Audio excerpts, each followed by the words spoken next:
नमस्कार दोस्तों। आज मैं आपको एक ऐसी कहानी सुनाने जा रहा हूँ जो बहुत पुरानी तो है, पर उसकी बातें आज भी हमारे जीवन में बहुत काम आती है। ये कहानी है धोखे और हिम्मत की, और ये हमें सिखाती है कि सच्ची दौलत क्या होती है। ये सिर्फ एक किस्सा नहीं है, बल्कि एक बूढ़े आदमी की यादें हैं जो आज भी मेरे दिल में बसी है। अगर आप पहली बार ये कहानी सुन रहे हैं तो चैनल को सब्सक्राइब जरूर कर लीजिएगा, और कहानी पसंद आई तो इसे लाइक और शेयर करना मत भूलिएगा। अपने दिल की बात कमेंट में लिखकर हमें जरूर बताइएगा। तो चलिए कहानी शुरू करते हैं। बात तो बहुत पुरानी है, उस जमाने की जब राजगढ़ नाम के राज्य पर राजा हुकुम सिंह का राज्य था। लोग अपने राजा को बहुत मानते थे, क्योंकि वो बड़े ही भले इंसान थे और सबका ख्याल रखते थे। किसी के साथ भी कोई नाइंसाफी हो, वो तुरंत दरबार में आकर अपनी बात कह सकता था। राजा की प्रजा पर न तो कोई खुद जुल्म कर सकता था और न राजा किसी और को ऐसा करने देता था। जहां तक अपराधियों की बात थी, उनके लिए तो राजा के मन में जरा भी दया नहीं थी। लेकिन अगर कोई जरूरतमंद दरवाजे पर आ जाता तो खजाने का मुंह हमेशा खुला रहता था, कोई भी खाली हाथ नहीं लौटता था। पर भाई साहब, ऐसा हमेशा नहीं था। जब राजा ने ये गद्दी संभाली थी, तब तो राज्य की हालत ही बहुत खराब थी। जहां देखो वहां कोई ना कोई मुसीबत थी। लोग गरीबी में अपनी जिंदगी काट रहे थे, और चोर डाकुओं का तो राज था। किसी की सुनने वाला कोई नहीं था, क्योंकि जो पहले वाले राजा थे उन्हें बस अपने ऐशो आराम से मतलब था। प्रजा की तो उन्हें कोई फिक्र ही नहीं थी। फिर किस्मत ने साथ दिया और उन दुखों के बादल छूट गए। नए राजा हुकुम सिंह बड़े ही दयालु निकले। उनके मन में अपनी प्रजा के लिए बहुत इज्जत थी। जैसे ही उन्होंने राज्य की बागडोर संभाली तो ऐसे इंतजाम किए कि धीरे धीरे गरीबी और अपराध दोनों कम हो गए। लोग अपने घरों में आराम से सोने लगे। राजा के मंत्री भी अपनी पूरी ईमानदारी से काम करने लगे थे। अगर किसी पर अन्याय होता तो वो सीधा राजा के पास न्याय के लिए पहुंच जाता। राजा के 4 बेटे थे। चारों दिखने में तो बहुत सुंदर और जवान थे, लेकिन राजा को अपने सबसे छोटे बेटे से बेहद लगाव था। जानते हैं क्यों? क्योंकि वो बहुत ही समझदार और दयालु था। जबकि उसके जो तीनों बड़े भाई थे वे बहुत घमंडी थे। उन्हें इस बात का घमंड था कि वे राजा के बेटे हैं। वे तीनों अक्सर इधर उधर घूमकर आम लोगों को तंग करते थे, जिसकी वजह से कोई उन्हें पसंद नहीं करता था। जनता अक्सर राजा के पास उनकी शिकायतें लेकर आती थी। राजा को इस बात से बहुत दुख होता था। वो उन्हें बहुत समझाते थे, लेकिन उन तीनों के कान पर जूं तक नहीं रेंगती थी। राजा चाहते थे कि उनके सारे बेटे खूब पढ़े लिखे और ज्ञान हासिल करें, पर तीनों बड़े बेटों ने उनकी ये इच्छा कभी पूरी नहीं की। न तो वे गुरुकुल में गए और न ही किसी और तरीके से कोई पढ़ाई की। लेकिन उनका सबसे छोटा बेटा, जिसका नाम वीर था, उसने मन लगाकर विद्या ग्रहण की। इसीलिए वो राजा को सबसे ज्यादा प्रिय था। राजा को उस पर बड़ा गर्व था कि कम से कम एक बेटा तो लायक निकला, और वो उनका नाम जरूर रोशन करेगा। अपने छोटे भाई के लिए पिता के मन में इतना प्यार देखकर बड़े भाइयों के दिल में ईर्ष्या की आग जलने लगी। वे हमेशा इसी कोशिश में रहते थे कि कैसे भी करके छोटे भाई को पिता की नजरों से गिरा दे। पर छोटा भाई वीर उन्हें कभी ऐसा मौका देता ही नहीं था। वह अपने भाइयों की नीयत को अच्छी तरह समझता था, पर उसने कभी अपने पिता को कुछ नहीं बताया। और भाई साहब, समय अपनी गति से बीतता रहा। एक दिन राजा ने अपने सभी बेटों को बुलाया और कहा, मेरे बेटों, अब मैं अपनी राजगद्दी के वारिस का फैसला करना चाहता हूं। मेरे बाद इस राज्य का राजा कौन बनेगा, ये मैं आज ऐलान करूंगा। चारों बेटे ये सुनकर हैरान रह गए। राजा ने आगे कहा, एक राजा के अंदर जो भी अच्छे गुण होने चाहिए वे सब मेरे छोटे बेटे वीर में है। इसलिए मैंने फैसला किया है कि मैं अपनी राजगद्दी उसे ही सौंपूंगा। मेरे बाद मेरे राज्य का वारिस मेरा छोटा बेटा वीर होगा। ये सुनकर तीनों बड़े भाई जल भून गए। वे इस बात को कैसे बर्दाश्त कर लेते कि राजगद्दी उनके सबसे छोटे भाई को मिल जाए। वे बोले, तो कुछ नहीं, क्योंकि अपने पिता की आज्ञा को काट नहीं सकते थे। पर मन ही मन उन्होंने ठान लिया कि किसी भी तरह से वे राजा को अपना फैसला बदलने पर मजबूर कर देंगे। वे तीनों उस वक्त तो वहां से चले गए, पर जैसे ही छोटा भाई वहां से गया, वे अपने पिता के पास लौटकर बोले, पिताजी, आपने जो फैसला लिया है वो बिल्कुल गलत है। राजा बोले, ये तुम क्या कह रहे हो? तुम चाहते हो कि मैं तुम तीनों में से किसी को ये गद्दी सौंप दूं, जबकि तुम सब कामचोर और अनपढ़ हो। आखिर वीर में क्या कमी है? बड़ा बेटा बोला, वो आपकी जान का दुश्मन है। राजा चिल्लाए, झूठ, सरासर झूठ। भला वो मेरी जान का दुश्मन क्यों होगा? ये जरूर तुम लोगों की कोई चाल है। बड़े भाई ने कहा, वो आपकी जान का दुश्मन इसलिए है क्योंकि वो जानता है कि अगर आपको उसकी हरकतों का पता चल गया तो आप अपना फैसला बदल देंगे, इसलिए वो आपकी जान के पीछे पड़ा है। राजा ने कहा, यह गलत है, ऐसा नहीं हो सकता। बड़ा भाई बोला, हम इस बात को साबित कर देंगे और आज रात को ही साबित कर देंगे। ये बात कहकर तीनों बड़े भाई वहां से चले गए। राजा अब चिंता में डूब चुके थे। छोटे भाई वीर की एक आदत थी कि जब राजा के सोने का समय होता था तो वह खुद दूध का प्याला लेकर राजा के पास जाता था और अपने हाथों से उन्हें दूध पिलाता था। आज रात को भी जब वीर दूध का प्याला लेकर राजा के पास पहुंचा तो जैसे ही राजा वो दूध पीने लगे, तभी बड़ा बेटा जो वहीं खड़ा था, उसने दूध का प्याला झट से जमीन पर गिरा दिया। दूध बिखर गया और तभी एक बिल्ली उसे चाटने लगी। राजा ने गरज कर कहा, यह क्या बदतमीजी है? लेकिन अगले ही पल राजा का मुंह आश्चर्य से खुला का खुला रह गया, क्योंकि वो बिल्ली अब मर चुकी थी। बड़े भाई ने पहले वीर की तरफ घूरकर देखा और फिर अपने पिता से कहा, देखा पिताजी, ये बिल्ली मर गई, इसी तरह से आप भी मर जाते। वीर यह सब देखकर हक्का बक्का रह गया। उसकी समझ में कुछ भी नहीं आ रहा था कि ये सब क्या हो रहा है। असल बात तो ये थी कि उस दूध में बड़े भाइयों ने जहर मिलाया था, जबकि वीर इस षड्यंत्र से बिल्कुल अनजान था। पिता ने अपने बेटे वीर की तरफ गुस्से से देखा और नफरत से कहा, अच्छा, यह है तुम्हारा असली रूप।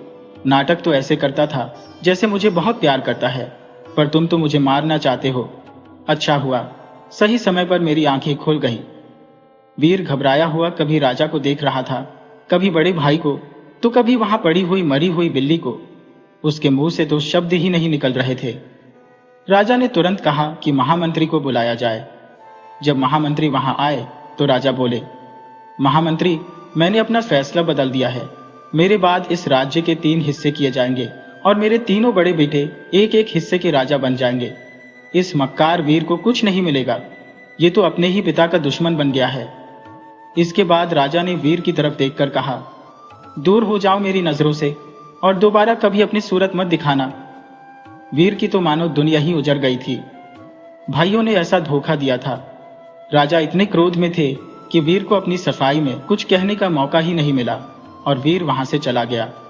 वह फूट फूट कर रोने लगा। इधर तीनों बड़े भाइयों ने प्रजा में यह झूठी खबर फैला दी कि वीर ने अपने पिता को जहर देकर मारने की कोशिश की है। लोगों को इस बात पर हैरानी तो बहुत हुई, पर जब खुद राजा ने इस बात को सच बताया तो सबने यकीन कर लिया। सभी लोग वीर को दोषी मानने लगे। बड़े भाइयों की ये चाल कामयाब हो चुकी थी, मगर अभी उनके सामने एक मुश्किल और थी। इस बात की पूरी संभावना थी कि आगे चलकर राजा को सच्चाई का पता लग सकता था कि ये षड्यंत्र उन्होंने ही रचा था और राजा फिर से वीर को अपना वारिस बना सकते थे। इसलिए तीनों बड़े भाइयों ने यह फैसला कर लिया था कि पिता को रास्ते से हटा दिया जाएगा और फिर तीसरे ही दिन राजा की हत्या हो गई। पूरे राज्य में दुख की खबर फैल गई।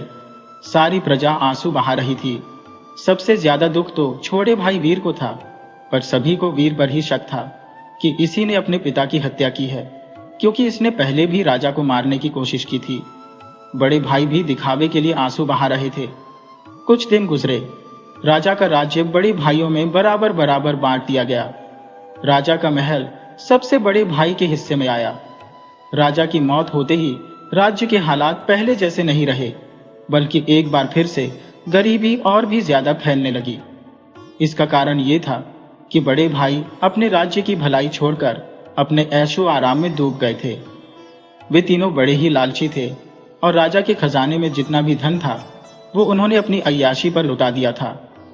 राज्य की जनता के लिए महल के दरवाजे अब बंद हो चुके थे। उधर छोटे भाई वीर को महल में एक छोटी सी कोठरी में बंद कर दिया गया। वो दिन रात वहीं पड़ा रहता और अपने दुर्भाग्य पर आंसू बहाता। वो सोचता कि कुछ दिन पहले तक वो एक राजकुमार था, अपने पिता का सबसे दुलारा और प्यारा था, और आज वो अपने भाइयों के यहाँ पर एक नौकर बनकर पड़ा है। उसे घोड़ों की देखभाल करने का काम दिया गया था। उसे पेट भर खाना भी बड़ी मुश्किल से ही मिलता था और भाइयों की डांट अलग से सुननी पड़ती थी। कई बार उसके मन में आता कि वो ये राज्य छोड़कर कहीं भाग जाए, पर फिर वो सोचता कि भागकर जाने से समस्या का हल नहीं होगा। वह दुख सहकर भी सारे काम करता रहा और अस्तबल में घोड़ों की देखभाल करता रहा। एक रात जब वीर अस्तबल से वापस आ रहा था तो उसने अपने भाइयों की जोर जोर से हंसने की आवाज सुनी। वो छिपकर उनकी बातें सुनने लगा। बड़ा भाई कह रहा था कि पड़ोस के राजा की 4 बेटियां हैं और चारों की चारों बहुत ही सुंदर है। हम तीनों उनमें से 3 बहनों से शादी करने वाले हैं, लेकिन मुश्किल ये है कि वो राजा अपनी चारों बेटियों की शादी एक साथ करना चाहता है और उसकी सबसे छोटी बेटी ने ये शर्त रखी है कि जो भी लोग उससे शादी करना चाहते हैं वे सभी एक जगह पर इकट्ठे हो जाए और फिर वो अपने पालतू तोते को उड़ाएगी। वो तोता जिस भी आदमी के सिर पर बैठ जाएगा उसी के साथ छोटी राजकुमारी का विवाह होगा। ये सब परसों ही होने वाला है। हम तीनों को कल सुबह ही वहां के लिए निकलना होगा ताकि परसों तक वहां पहुंच जाए। परसों शाम को शादियां हो जाएगी।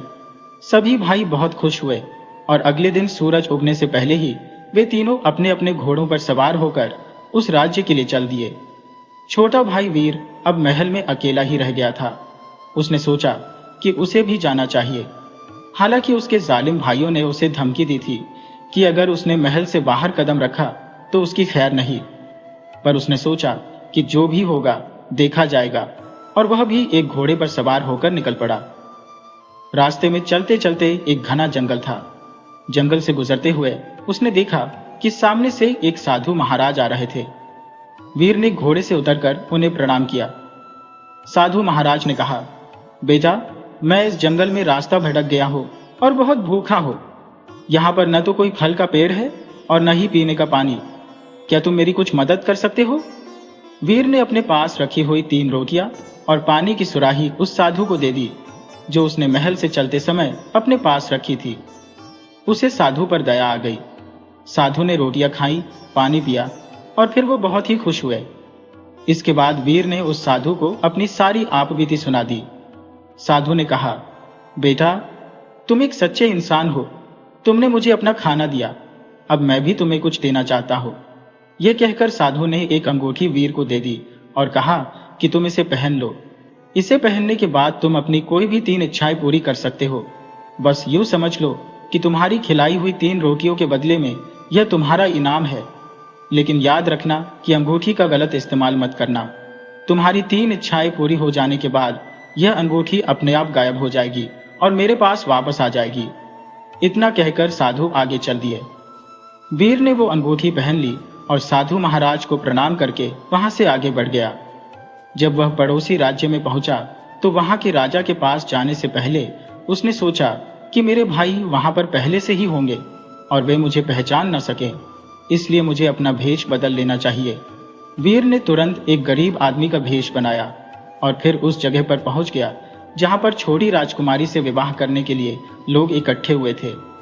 छोटी राजकुमारी महल से बाहर आई। वो इतनी सुंदर थी कि उसकी सुंदरता देखकर सब लोग हैरान रह गए। राजकुमारी के साथ उसका पालतू तोता भी था। राजकुमारी ने अपना तोता उड़ाया। तोता लोगों की भीड़ के ऊपर मंडराने लगा। लोग उसे अपनी तरफ खींचने के लिए पुकारने लगे। तभी इस भीड़ में गरीब आदमी के भेष में वीर खड़ा था। उसने अपनी अंगूठी का प्रयोग किया और ये इच्छा की कि ये तोता मेरे सिर पर आकर बैठ जाए, और फिर वही हुआ। तोता गरीब बने हुए वीर के सिर पर आकर बैठ गया। सभी लोग चिल्ला उठे कि यही बनेगा राजकुमारी का पति। राजकुमारी के पिता यानी कि राजा ने जब ये देखा कि एक गरीब आदमी के सिर पर यह तोता बैठ गया है तो राजा ने कहा, बेटी, तुम फिर से एक बार इस तोते को उड़ाओ। इस भिखारी को तो हम यहां से निकाल देते हैं। राजकुमारी ने कहा, नहीं पिताजी, अब यह गरीब आदमी ही मेरा पति है। अब जो भी होगा मैं इसी के साथ शादी करूंगी। यही मेरा भाग्य है। लेकिन अंदर ही अंदर राजकुमारी भी निराश थी। इसके बाद तीनों बड़े भाइयों की शादी तीनों बड़ी राजकुमारियों के साथ हो गई और छोटे भाई की शादी छोटी राजकुमारी के साथ कर दी गई। बड़ी बहनें अपनी छोटी बहन की इस बेवकूफी पर बड़ा हंस रही थी। और उसके पति का मजाक बनाने लगी थी। बड़े भाइयों ने भी ये फैसला कर लिया था कि वे इस गरीब आदमी की भी खूब खिल्ली उड़ाएंगे। अगले ही दिन तीनों बड़े भाइयों ने अपने ससुर से कहा, महाराज, हमें शिकार के लिए जाना है। राजा ने कहा, हाँ हाँ, जरूर जाइए। शिकार खेलना तो राजाओं महाराजाओं का शौक है, लेकिन उस गरीब भिखारी को अपने साथ मत लेकर जाना। बड़े भाइयों ने कहा, नहीं महाराज, वो भी हमारे साथ जरूर जाएगा। राजा ने कहा, ठीक है, जैसी तुम लोगों की मर्जी। अस्तबल से बढ़िया घोड़े और हथियार अपने साथ लेते जाओ, लेकिन उस गरीब भिखारी को एक गधा दे देना। और फिर इसके बाद सभी छोटे भाई का मजाक उड़ाने लगे। बड़े भाई अपने अपने घोड़ों पर सवार होकर चले गए। छोटा भाई पीछे पीछे गधे पर बैठा हुआ जा रहा था। वह एक जगह जाकर जंगल में छिप गया। उसने नजर बचाकर अंगूठी निकाली और अपनी दूसरी इच्छा जाहिर की कि इस जंगल के सारे जानवर उसके गुलाम बन जाए। इसके बाद उसने अपना भेष बदला और राजाओं जैसे कपड़े पहनकर जंगल के बीचों बीच खड़ा हो गया। देखते ही देखते जंगल के सारे जानवर उसके सामने आकर खड़े हो गए और सिर झुकाने लगे, जैसे वे उसे अपना राजा मान चुके हो। इधर बड़े भाई जंगल में पहुंचे तो देखा कि जंगल में एक भी जानवर नहीं था। सब के सब जानवर कहाँ गए? वे लोग बहुत ही हैरान थे। तभी उन्होंने देखा कि एक जगह पर हजारों जानवर खड़े थे और एक बड़े से पत्थर पर कोई राजा खड़ा था। जैसे ही बड़े भाइयों ने जानवरों का शिकार करने के लिए अपने धनुष बाण उठाए, जंगल का राजा यानी छोटा भाई कहने लगा, खबरदार, जो तुमने एक भी जानवर को निशाना बनाया, वरना ये सब जानवर मेरे एक इशारे पर तुम सब पर टूट पड़ेंगे। वे लोग डर गए और बोले, जंगल के राजा, हम बहुत दूर से आए हैं, हम राजकुमार हैं। अगर हम लोग बिना शिकार किए खाली हाथ ही लौट गए तो हमारी बहुत बेइज्जती हो जाएगी। कृपया करके हमें एक एक हिरण दे दो तो हम तुम्हारे बहुत एहसानमंद रहेंगे। जंगल के राजा ने कहा, यहां से अगर तुम शिकार ले जाना चाहते हो तो तुम्हें उसकी कीमत चुकानी होगी। ठीक है, हम कीमत चुकाने को तैयार है। छोटे भाई ने कहा, तो तुम लोग ऐसा करो, अपने हाथों में पहनी हुई ये कीमती हीरे की अंगूठियां मुझे दे दो और बदले में एक एक हिरण ले जाओ। बड़े भाई क्या करते? इज्जत का सवाल था।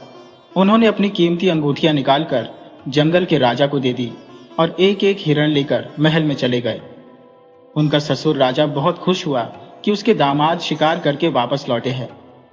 इधर छोटे भाई ने फिर से एक गरीब आदमी का भेष बदला और महल में खाली हाथ पहुंच गया।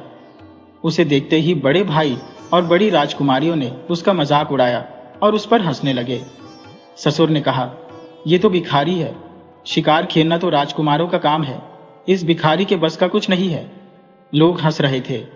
ये देखकर छोटी राजकुमारी को बहुत दुख हुआ और वो फूट फूट कर रोने लगी। तब छोटे भाई ने कहा, महाराज, जंगल में तो एक भी जानवर नहीं था, फिर ये तीनों कहां से जानवर लेकर आए? बड़े भाई बोले, अरे भिखारी, चुप कर। छोटे भाई ने कहा, मैं सच कहता हूं महाराज, ये लोग अपनी बहादुरी से शिकार करके नहीं, बल्कि अपनी झूठी शान को बचाने के लिए जंगल के राजा से जानवर खरीद कर लाए हैं। मैं अभी जंगल के राजा को बुलाकर लाता हूं। ये कहकर छोटा भाई महल से बाहर चला गया। कुछ ही पलों के बाद जंगल का राजा महल में दाखिल हुआ और बोला, हाँ, ये बात सच है, ये तीनों लोग शिकार करके नहीं बल्कि मुझसे जानवर खरीद कर लाए हैं, क्योंकि ये तीनों बहुत ही डरपोक हैं। मेरी एक ही धमकी से ये तीनों डर गए थे और मुझसे शिकार खरीद कर ले आए। बदले में मुझे शिकार की कीमत भी दी गई। ये कहकर उसने तीनों भाइयों की कीमती अंगूठियां सबके सामने रख दी। अंगूठियां देखते ही तीनों भाइयों के होश उड़ गए, क्योंकि उनका पर्दाफाश हो चुका था। फिर जंगल के राजा ने कहा, क्यों डरपोक और झूठे भाइयों, तुम्हारा चौथा भाई कहां पर है? वहां पर मौजूद सभी लोग हैरान थे कि इनका कोई छोटा और चौथा भाई भी है। तीनों बड़े भाई कहने लगे, हमारा कोई भाई नहीं है। यह सुनते ही जंगल के राजा ने तुरंत अपना नकली भेष उतार दिया और अपने असली भेष में आ गया और बोला, तो फिर मैं कौन हूं? वह तो सबसे छोटा भाई वीर था। उसे देखते ही तीनों बड़े भाइयों के पैरों तले से जमीन खिसक गई। उनके पास कोई जवाब नहीं था। तब वीर ने अपनी सारी कहानी अपने ससुर को बताई कि किस तरह से उसके भाइयों ने उसके साथ धोखा किया और उसे फंसाया। यह सब सुनकर राजा आग बबूला हो गया और उसने तुरंत ही तीनों भाइयों को कैदखाने में डलवा दिया। जब वीर की पत्नी यानी छोटी राजकुमारी ने अपने पति का असली रूप देखा तो वह बहुत ही खुश थी। वीर को अपने भाइयों पर दया आ गई। उसने राजा से उनके लिए माफी मांगी और उन तीनों को एक मौका देने की प्रार्थना की। छोटे भाई की इस दयालुता को देखकर बड़े भाइयों का भी हृदय परिवर्तन हो गया। वे लोग रो रो कर माफी मांगने लगे और फिर वे तीनों उसी महल में मामूली नौकर के रूप में काम करते हुए अपने पापों का प्रायश्चित करने लगे। वीर को अपना राज्य अब वापस मिल चुका था। वह छोटी राजकुमारी के साथ एक खुशनुमा जीवन बिताने लगा। बरसों पुरानी बात है, जब पहाड़ों के नजदीक बसे हुए एक छोटे से गांव में एक बूढ़ा आदमी रहता था जो अपनी जिंदगी के आखिरी दिन गुजार रहा था। उस बूढ़े आदमी ने अपनी सारी जिंदगी बड़ी गरीबी में बिता दी थी। जब उसकी मौत का समय नजदीक आया तो उसके पास कुछ सोने के सिक्के थे। उस बूढ़े आदमी का एक ही बेटा था जिसका नाम था सुजान। उसने अपने बेटे को अपने पास बुलाया और अपनी आखिरी वसीयत कहने लगा, बेटा, मैं तुम्हारे लिए कोई बहुत ज्यादा दौलत तो छोड़कर नहीं जा रहा हूं। बस मेरे पास कुछ सोने के सिक्के हैं, वही मेरी जायदाद है। तुम इन सिक्कों को खर्च मत करना, बल्कि गांव से 5 कोस दूर जंगल के नजदीक एक आदमी रहता है, उसके पास चले जाना और इन सिक्कों के बदले में कुछ नसीहतें खरीद लेना। वह नसीहतों का व्यापारी है। वो जो भी नसीहत तुम्हें देगा तुम हमेशा उस पर चलना। सुजान ने अपने पिता की बात को बहुत ध्यान से सुना और कहा, हाँ पिताजी, जैसा आपने कहा मैं बिल्कुल वैसा ही करूंगा। और फिर कुछ दिनों के बाद वो बूढ़ा पिता इस दुनिया से चला गया। पिता के गुजर जाने के बाद सुजान कुछ दिन तक बहुत दुखी रहा। फिर जब उसका दुख कुछ हल्का हुआ तो वो सोचने लगा कि उसे अपने पिता की आखिरी इच्छा के अनुसार काम करना चाहिए। उसने अपने पिता के पुराने संदूक में से 3 सोने के सिक्के निकाले और उस नसीहतों के व्यापारी के पास चल दिया। वो आदमी जंगल में एक झोपड़ी के बाहर बैठा हुआ था। उस बूढ़े आदमी के चेहरे पर कई सालों का अनुभव साफ दिखाई दे रहा था। सुजान उससे कहने लगा, मेरे पास कुछ सोने के सिक्के हैं। अगर तुम मुझे कोई नसीहत दोगे तो मैं उसके बदले में तुम्हें सोने का सिक्का दूंगा। उस बुजुर्ग ने सुजान से एक सिक्का लिया और उससे कहने लगा, जब सर्दियों का मौसम हो और आसमान में काले बादल छाए हुए हो तो तुम कभी भी घर से बाहर मत निकलना, चाहे तुम्हें कितना भी फायदा क्यों न मिल रहा हो। इतनी बात कहने के बाद वो बूढ़ा आदमी चुप हो गया। सुजान अपने आप से कहने लगा, एक सिक्के के बदले में इस बुजुर्ग ने मुझे बस इतनी सी नसीहत दी, ये तो बड़ी आम बात है। वह फिर सोचने लगा, अब मैं इसे एक और सिक्का दूंगा और उसके बदले में एक और नसीहत मांगता हो। शायद इस बार ये कोई काम की नसीहत मुझे दे दे।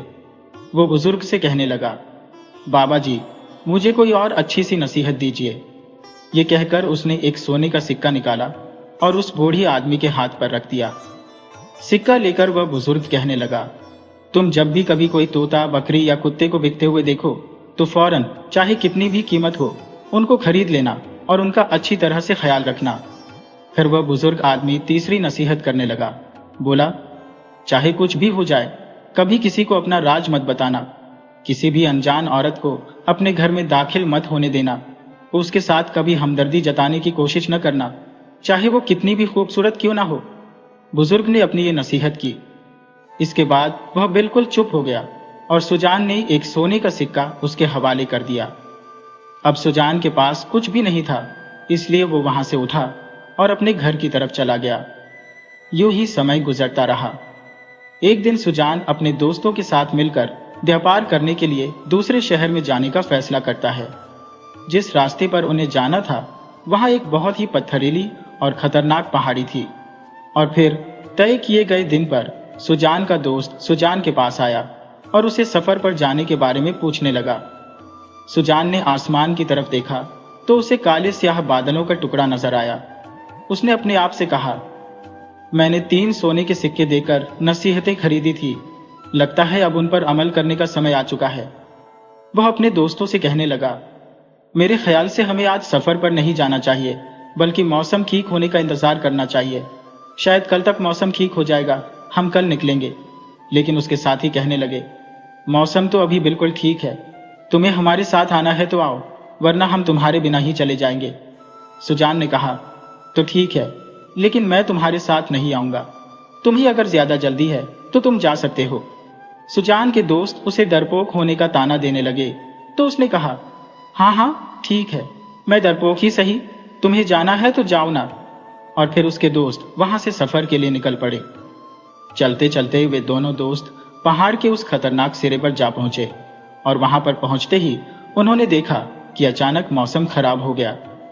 आसमान में बिजली कड़कने लगी और अचानक बर्फीला तूफान आ गया। वे लड़खड़ाने लगे और तूफान की चपेट में आ गए। तूफान इतना खतरनाक था कि वे दोनों अपने आप पर काबू न रख सके और रास्ते में पड़े हुए एक पत्थर से टकरा गए और फिर वे दोनों वहीं पर मर गए। अगले दिन जब सूरज निकला तो आसमान बिल्कुल साफ हो चुका था। सुजान ने जब देखा कि आज मौसम बिल्कुल ठीक है तो उसने अपने सफर को शुरू किया और वह उसी पहाड़ी की तरफ चल दिया। उस पहाड़ी के सिरे पर जाकर उसने देखा कि उसके दोनों दोस्त बर्फीले तूफान में मारे जा चुके थे। वह अपने दोस्तों के करीब आया और उनकी तलाशी लेने लगा। सुजान को उन दोनों दोस्तों के सामान में सोने के सिक्कों से भरी हुई एक थैली मिली। जब उसने सिक्के गिने तो वे पूरे 300 थे। उसने अपने दोस्तों की वो रकम संभाली और फिर कुछ लकड़ियां इकट्ठी करके दोनों दोस्तों की लाशों का अंतिम संस्कार कर दिया और वह अपने आगे के सफर पर रवाना हो गया। चलते चलते सुजान सोच रहा था कि उस बूढ़े बाबा की दी हुई पहली नसीहत बिल्कुल सच साबित हुई और उसके काम भी आ गई। अगर उसने अपने बूढ़े पिता की बात न मानी होती और उस नसीहत बेचने वाले के पास न गया होता तो शायद आज वह भी तूफान की चपेट में आ जाता और अपनी जान से हाथ धो बैठता। लेकिन न सिर्फ वह अपनी मंजिल पर बिल्कुल सुरक्षित पहुंच गया था, बल्कि उसके हाथ में अब 300 सोने की अशर्फियां भी थी, जिसकी कीमत उस बूढ़े को दी हुई 3 अशर्फियों से 100 गुना ज्यादा थी। जब वह दूसरे शहर में पहुंचा तो बहुत ही खुश था। बाजार में पहुंचकर उसने व्यापार के लिए कुछ सामान खरीदना चाहा, लेकिन उसे कुछ समझ में न आया। उसने रात एक सराय में बिताई और फिर अगले दिन वो फिर से बाजार से गुजरा कि तभी उसने देखा कि एक व्यापारी वहां पर बैठा हुआ है, जिसके पास एक तोता, एक बकरी और एक कुत्ता है और वो उन्हें बेच रहा था। सुजान ने जब ये नजारा देखा तो उसे फौरन उस बूढ़ी की दूसरी नसीहत याद आ गई। वह उस व्यापारी के पास गया और कहने लगा, भाई, मैं तीनों जानवरों को खरीदना चाहता हूं, इनकी क्या कीमत है? वो व्यापारी एक अजनबी आदमी को देखकर कहने लगा, मैं इन तीनों को 300 अशर्फियों में बेचूंगा। उसके पास खड़े हुए लोग ये बात सुनकर हंसने लगे और कहने लगे कि एक तोता, एक बकरी और कुत्ते की कीमत 300 अशर्फिया, ये भला तुम्हें कौन देगा? इसीलिए तो तुम सुबह से यहां पर यूं ही बैठे हो और कोई तुमसे कुछ खरीद नहीं रहा। ये सुनकर सुजान जल्दी से आगे बढ़ा और उसने अपनी जेब में से 300 सोने की मोहरें निकाली और उस व्यापारी के हवाले कर दी और तीनों जानवरों को खरीद लिया। अगले दिन वह अपने गांव वापस आ गया। घर आकर वह सोचने लगा कि मैं अब इन जानवरों का क्या करूं? मेरे पिता तो इस दुनिया से चले गए, मेरे दोस्त भी तूफान में मारे गए। अब मेरे पास जो भी रकम थी, मैंने उस रकम से इन जानवरों को खरीद लिया। इन जानवरों की हालत भी बहुत बुरी है। अब मैं क्या करूं? क्या मैं इन्हें आगे बेच दूं? इस बकरी को मैं दूध के लिए रख लूं, कुत्ते को अपनी रखवाली के लिए रख लूं और तोते से बातें करूं? आखिर मैं क्या करूं? ये ख्याल सारा दिन उसे परेशान करते रहे। जब रात हुई तो वह बैठे बैठे ही सो गया। रात को उसने एक सपना देखा कि एक बहुत बड़ा खजाना किसी गुफा में रखा हुआ था और वह खुद नंगे पैर पहाड़ों में भटकता हुआ उस गुफा की तलाश कर रहा था। सुबह जब सुजान की आंख खुली तो वह अपने सपने के बारे में सोचने लगा। उसे समझ में नहीं आ रहा था कि उसका सपना सच था या झूठ, लेकिन उसने ये फैसला कर लिया था कि क्योंकि वो घर पर ही बेकार पड़ा रहता है तो क्यों ना उस गुफा को तलाश करे। वह फौरन उठा और उस गुफा की तलाश में निकल पड़ा। सारा दिन पहाड़ों में वो घूमता रहा, लेकिन फिर भी उसे वो गुफा न मिली। थक हार कर उसने कुछ घास काटी और तीर कमान से शिकार किया। घर वापस आकर उसने वो घास बकरी के आगे डाल दी और जो शिकार किया था उसे पकाकर खा लिया। उसमें से कुछ हिस्सा उसने कुत्ते को दे दिया और तोते के सामने उसने कुछ बाजरे के दाने डाल दिए। अब तो ये उसका रोज का काम बन चुका था। वह सारा दिन उसी गुफा की तलाश में निकल जाता और शाम के समय शिकार करता और घास लेकर वापस आता। ऐसा करते हुए उसे काफी समय गुजर चुका था, लेकिन उसे लगातार नाकामयाबी ही मिल रही थी। एक दिन जब वह घर में बैठा हुआ था, तो उसके दिमाग में बूढ़े बाबा का ख्याल आया, जिसने उसे नसीहतें बेची थी। वह सोचने लगा कि एक बार फिर से उस बुजुर्ग के पास जाना चाहिए। हो सकता है कि वो उसकी कुछ मदद कर दे। वह फौरन उस नसीहत बेचने वाले बूढ़ी के पास पहुंचा और उससे प्रार्थना करने लगा। लेकिन उस बुजुर्ग आदमी ने उसे कोई नसीहत नहीं दी और सिर्फ इतना ही कहा कि जो नसीहतें मैंने तुम्हें दी है, तुम्हारे लिए वही काफी है। तुम उन्हीं को अपने जीवन में अपना लो तो तुम्हारा जीवन अच्छे से गुजर जाएगा। बस इस बात का ख्याल रखना कि जैसे भी हालात हो, तुम्हें कभी हिम्मत नहीं हारना, बल्कि मेहनत और ईश्वर पर विश्वास रखकर काम करते रहना है। यह कहकर वो बूढ़ा आदमी खामोश हो गया। सुजान फिर से अपने घर वापस आया। घर आकर उसने देखा कि उसका तोता अपने पिंजरे से गायब था। वह वहां से उड़ चुका था, जबकि बकरी ने उसे वहां से उड़ते हुए देख लिया था और वह उसके पीछे पीछे दौड़ने लगी थी। वो दोनों वहां से बहुत दूर निकल चुके थे। सुजान परेशान हो गया क्योंकि रात का समय हो चुका था, इसलिए उसने ये फैसला किया कि वह सुबह ही उनकी तलाश में निकलेगा। वह सारी रात यही सोचता रहा कि मेरे इस सपने ने मुझे कोई फायदा नहीं पहुंचाया और इसकी वजह से मैं बेवजह ही भटकता रहा, लेकिन कोई खजाना भी मेरे हाथ ना आया, जबकि मेरा तोता और मेरी बकरी भी मेरे हाथ से चले गए। जब सुबह हुई तो सुजान ने अपने कुत्ते को साथ लिया और तोते और बकरी की तलाश में वह निकल पड़ा। सुजान ने देखा कि उसका कुत्ता बड़ा ही होशियार था। जिस रास्ते से बकरी गई थी, वह उस रास्ते को सूंघता हुआ जंगल की तरफ जा रहा था। सुजान उसके पीछे पीछे चल रहा था। कुत्ता चलते चलते जंगल के एक अजीबोगरीब रास्ते पर जा निकला और वो रास्ता एक गुफा पर जाकर खत्म हुआ। सुजान ने जब उस गुफा को देखा तो वह हैरान और परेशान हो गया, क्योंकि यह वही गुफा थी जिसे वह अपने सपनों में देखा करता था। जब वह गुफा के अंदर दाखिल हुआ तो कुछ आगे जाकर उसने देखा कि अंदर न सिर्फ तोता और बकरी मौजूद थे, बल्कि वहां पर एक इंसान का कंकाल भी पड़ा हुआ था, जिसके पास एक पुराना सा संदूक रखा था। सुजान ने जब वो संदूक खोला तो उसका दिल धक से रह गया। वो संदूक खजाने से भरा हुआ था। यूं मालूम होता था जैसे वो आदमी इस तोते का मालिक हो, और असल बात भी यही थी कि ये तोता उस आदमी का ही था जो इस कंकाल की शक्ल में वहां पर पड़ा हुआ था। असल में वो एक लुटेरा था और अपना सारा लूट का माल अपने साथी से छुपाकर और चुराकर कहीं ले जा रहा था, जबकि उसके साथी ने पहले से ही उसे खाने में जहर दे दिया था और वह लुटेरा इस गुफा तक पहुंचते पहुंचते दम तोड़ गया था, क्योंकि ये तोता उसका पालतू था और यही उसी के साथ था, इसलिए तोते को खजाने के बारे में पता था। अपने मालिक के मरने के बाद तोता वहां से उड़कर जंगल में चला गया, जहां पर एक शिकारी ने उसे पकड़कर बाजार में बेच दिया और फिर ये तोता सुजान के पास आ गया। लेकिन जब उस तोते को मौका मिला तो वह वापस उड़ता हुआ अपने पुराने मालिक के पास आया, जो कि अब मरकर कंकाल में बदल चुका था। सुजान ने उस संदूक को और अपने जानवरों को लिया और अपने घर वापस आ गया। उसने इस खजाने के बारे में किसी को कुछ नहीं बताया था।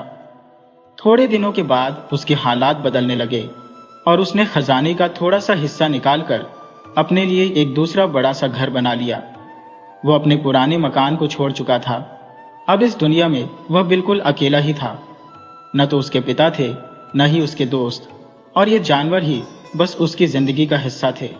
इसीलिए सुजान ने यह फैसला किया कि अब उसे शादी कर लेनी चाहिए। सुजान एक लड़की को पसंद करता था। उसने अपने कुछ जानने वालों से बात की और फिर रिश्ता तय करके उस लड़की से शादी कर ली। इसके बाद सुजान अपना जीवन बड़ी हंसी खुशी से गुजारने लगा। सुजान अपनी दोनों नसीहतों पर अमल कर चुका था, लेकिन तीसरी नसीहत का इम्तिहान अभी बाकी था। इत्तेफाक की बात है कि इस गांव में एक दिन एक मक्कार बुढ़िया आई, जो कि बहुत ही चालाक थी और वह एक बहुत ही बड़े ठगबाज गिरोह की सरदार थी। जब उसको इस बात का पता चला कि इस गांव में सुजान नाम का एक आदमी है जो रातों रात अमीर हो चुका है और उसके हाथ कोई बड़ा खजाना लग गया है, तो उसकी नजर सुजान की दौलत पर अटक गई। इस चालबाज औरत ने एक चाल चली।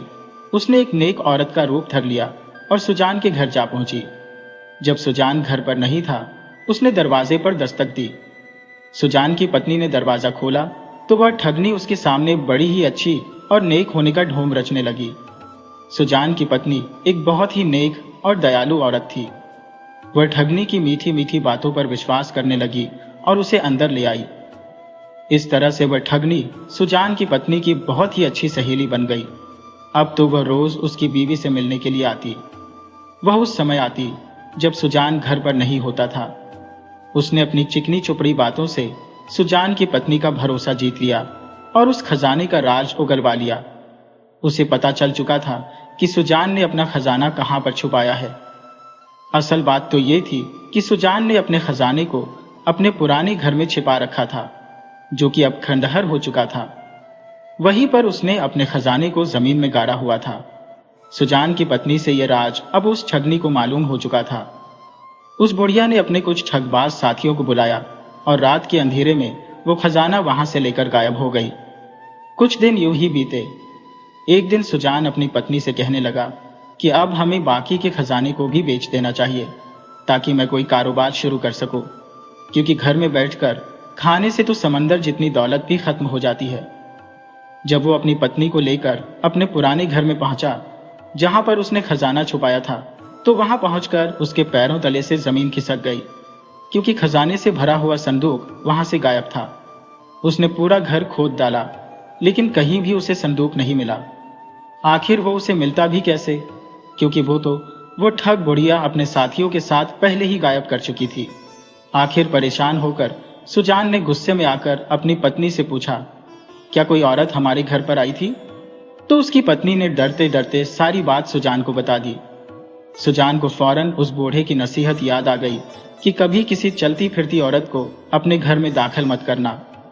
सुजान को एहसास हुआ कि उसने उस नसीहत बेचने वाले की इस आखिरी नसीहत पर अमल नहीं किया था।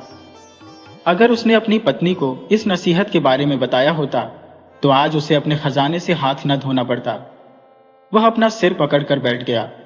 फिर अचानक उसे याद आया कि जब आखिरी बार वह उस बूढ़े बाबा के पास गया था तो उन्होंने कहा था कि कभी हिम्मत न हारना। जब भी तुम्हारे हाथ से दौलत चली जाए तो तुम पछतावा न करना, बल्कि हिम्मत और सब्र से काम लेना। तुम्हारे पास दौलत हो या ना हो, अपनी मेहनत को जारी रखना। उसे आज इस बात का एहसास हुआ कि उसके बूढ़े पिता ने उसे नसीहत बेचने वाले के पास क्यों भेजा था। इस जीवन में दौलत से ज्यादा कहीं जरूरी बूढ़े बुजुर्गों की नसीहतें होती हैं। खजाने का संदूक गुम हो जाने के बावजूद भी सुजान इस बात को समझ चुका था कि इंसान की असली ताकत उसकी हिम्मत, मेहनत और बड़े बुजुर्गों की नसीहतों पर अमल करना है। उसने फैसला कर लिया कि वह अब खूब मेहनत करेगा, दोबारा से अपनी जिंदगी को शुरू करेगा।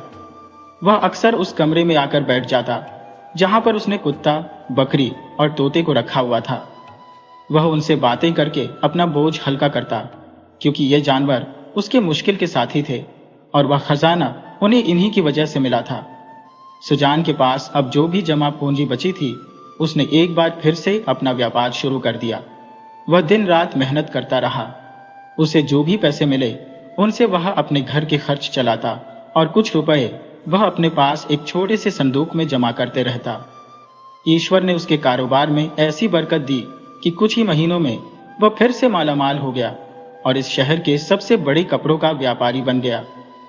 तो दोस्तों, ये कहानी हमें सिखाती है कि जीवन में चाहे कितनी भी मुश्किलें आ जाए और सारी दौलत चली जाए, लेकिन सच्ची हिम्मत और बड़ों की नसीहतों पर विश्वास हमें कभी नहीं छोड़ना चाहिए।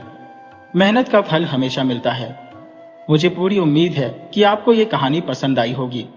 तो वीडियो को लाइक कीजिएगा और अपने अच्छे अच्छे कमेंट करना बिल्कुल मत भूलिएगा।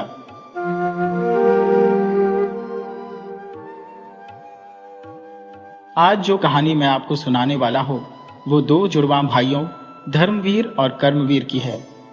ये कहानी हमें बताती है कि कैसे माँ बाप के जाने के बाद उन पर मुसीबतों का पहाड़ टूट पड़ता है, कैसे दोनों भाई बिछड़ जाते हैं और फिर कैसे उनकी बहादुरी और एक दूसरे के लिए प्यार उन्हें फिर से मिला देता है।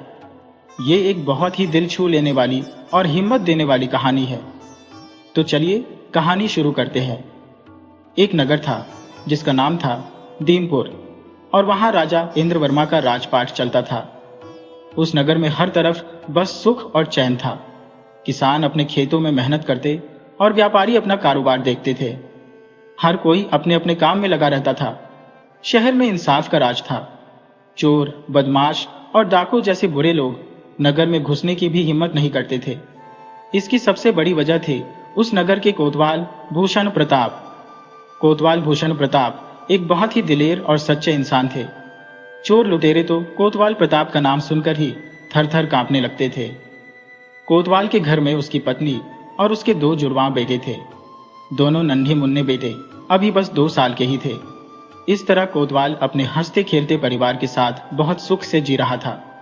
साथ ही वो अपने नगर की रखवाली का काम भी बड़ी ही होशियारी से कर रहा था। कोतवाल की एक आदत थी, वो अक्सर रात के अंधेरे में नगर में अकेले ही पहरा देने निकल जाया करता था। उसकी पत्नी को हमेशा ये डर लगा रहता था कि कहीं कोई बुरी घटना न हो जाए। वो कभी कभी अपने पति को प्यार से समझाती, आपको रात के समय अकेले पहरे पर नहीं जाना चाहिए। इन चोर बदमाशों का क्या भरोसा, कहीं किसी दिन कुछ ऊंच नीच हो गई तो। कोतवाल उसे दिलासा देते हुए कहता, भाग्यवान, जब तक मेरी ये तलवार मेरे हाथ में है मेरा कोई बाल भी बांका नहीं कर सकता। अगर मैं रात को पहरा नहीं दूंगा तो हमारे नगर के लोग अपने घर में चैन की नींद कैसे सो पाएंगे। धीरे धीरे वक्त गुजरता गया। कोतवाल के दोनों बेटे अब कुछ बड़े हो गए थे। वे दोनों भी अपने पिता की ही तरह बहुत बहादुर और बलवान थे। इतनी छोटी सी उम्र में ही उन्होंने तलवारबाजी में कमाल की फुर्ती हासिल कर ली थी। लेकिन फिर एक दिन किस्मत ने ऐसी करवट ली जिसके बारे में उन्होंने कभी सपने में भी नहीं सोचा था। एक रात की बात है, जब नगर में पहरा देने के बाद कोतवाल अपने घर में आया तो उसकी पत्नी ने देखा कि वो बुरी तरह से घायल है। उसकी पत्नी का तो कलेजा ही मुंह को आ गया। उसने जल्दी से कोतवाल को बिस्तर पर लिटाया और फौरन वैद्य को बुलाने के लिए भागी। असल में हुआ ये था कि पहरा देते समय एक अंधेरी गली में कुछ लुटेरों ने कोतवाल पर छिपकर हमला कर दिया था और उन्हें जख्मी कर दिया था। ये घाव बहुत ही गहरे थे। वैद्य जी आए तो कोतवाल का इलाज शुरू हुआ, लेकिन उनके शरीर के जख्म इतने गहरे थे कि सुबह होते होते कोतवाल ने दम तोड़ दिया। कल तक जो परिवार खुशियों से भरा था, आज उन पर मुसीबतों का पहाड़ टूट पड़ा था। कोतवाल के दोनों हमशक्ल बेटों की उम्र अब 8-9 साल की हो चुकी थी। कोतवाल की मौत का सदमा उसकी पत्नी सह नहीं पाई और वो बीमार रहने लगी। 1 महीने के अंदर अंदर ही उसने भी दुनिया छोड़ दी। दोनों जुड़वां बच्चे, जिनका नाम धर्मवीर और कर्मवीर था, अब दुनिया में बिल्कुल अकेले रह गए थे। माँ बाप के चले जाने के बाद अब उनकी देखभाल करने वाला भला कौन था। घर में जो भी जमा पूंजी थी उसे धोखेबाज रिश्तेदारों ने हड़प लिया। कुछ ही दिनों में घर का एक एक कीमती सामान गायब होने लगा। नौबत यहां तक आ गई कि अब दोनों भाइयों को रूखी सूखी रोटी खाकर ही पेट भरना पड़ता था। तब उनकी एक दूर की बुआ ने दोनों बच्चों की खबर ली और उन्हीं के साथ उनके घर में आकर रहने लगी। बुआ अपने पूरे परिवार को भी साथ ले आई थी। बुआ के पहले से ही 4 बच्चे थे। सच तो ये था कि बुआ को कोतवाल के बच्चों से कोई प्यार दुलार नहीं था। वो तो बस उनकी जायदाद पर कब्जा करने के लिए अपनेपन का नाटक कर रही थी और उसी घर में जम गई। शुरू शुरू में तो दोनों भाइयों को अपनी बुआ बहुत अच्छी लगी, पर धीरे धीरे बुआ ने अपना असली रंग दिखाना शुरू कर दिया। वो अपने बच्चों को तो अच्छा अच्छा खिलाती और नए नए कपड़े पहनाती, लेकिन धर्मवीर और कर्मवीर को खाने में बस सूखी रोटी मिलती और पहनने के लिए फटे पुराने कपड़े।